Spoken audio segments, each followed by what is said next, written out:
So you got this TV show. Was this something that you were thinking in your mind, hey, I want to get a TV show, I want to be a personality? Was that in your mind, or did it just evolve that way? No, it really wasn't. In fact, I was in the litigation business before that. It's funny, Robin and I were talking about this. My wife's named Robin too, so not Robin and I last night. Yeah, this is going to get confusing. We Might get interesting. We weren't out drinking last night, so. But my wife's named Robin, and we've been married, we've been together over 50 years. We've been married for 48. So, don't you know, some of those felt like dog years to her, very to me. But I remember when I went to school, I couldn't decide whether I wanted to go to medical school or law school or psychology, and I thought, well, you know what, I'll just take the entrance exams for all three and see if one pops up, and they were kind of all the same. And so when I went to school, I did clinical psychology, which is what you think of typically as a shrink that deals with mental illness and that sort of thing. But they also had an interesting PhD program in medical psychology or behavioral medicine. So I did that one too. So that was kind of the medical side. And then I did a postdoctoral fellowship in forensic psychology, psychology and the law. And I had no intention of ever doing any kind of media whatsoever. And in fact, when I was doing the litigation consulting, we kind of started a firm and kind of defined an industry. And for all the years that I did that across 2 decades, I never gave 1 minute of one interview at one trial. They'd always say, who are you and why are you here? And I'd say, I'm not here. And I would just walk away.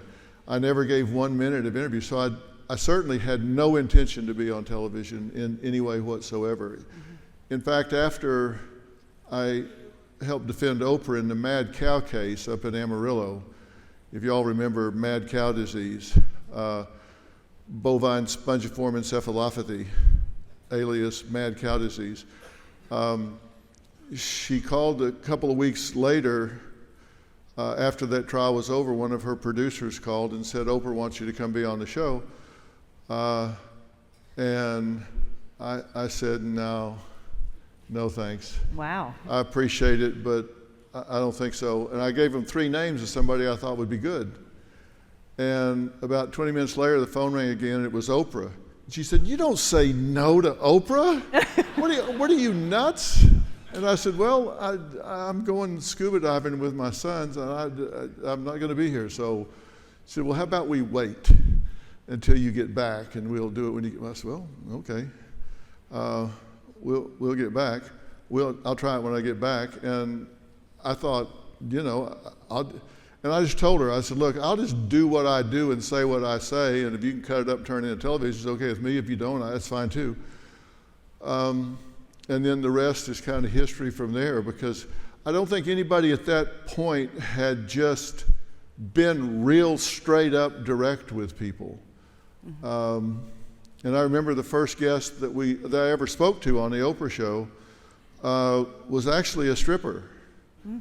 That Oprah had on the show, and she had written this letter about how she was going to save womankind and all of these things, and I was just sitting there and hadn't said a word, and Oprah leaned around and said, well, what do you think? And I said, well, before you save the world, how about we get you a job where you keep your clothes on? Why don't we start there before you save the world? And the whole audience was like, oh, they were like shocked. And it just kind of started from there, because that's what I was thinking. She said, what do you think? And I said, here's what I'm thinking. I'm thinking like, you're kind of overreaching, How about you just stay dressed, and then we'll talk about saving mankind tomorrow. Yeah. And she said, well, we'll be right back. And I just kind of say what I think. Right.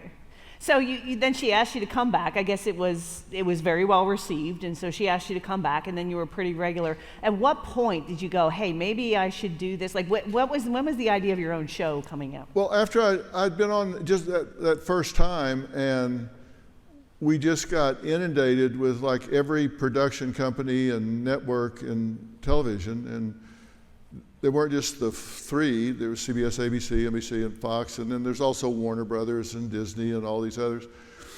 And they all started calling saying, we want to do a show with him. He should have his own show. I was like, I've been on one time. I mean, calm down.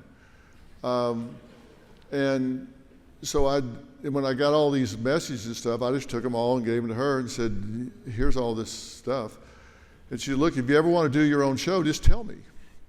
Because we'll do it. Harpo will do your show for you if you ever want to do your own show. And I said, yeah, okay, fine. And so it had been about 4 years. And I was walking by her office up in Chicago one day between the A and the B show. We do 2 each day. And she said, hey, dummy, come in here.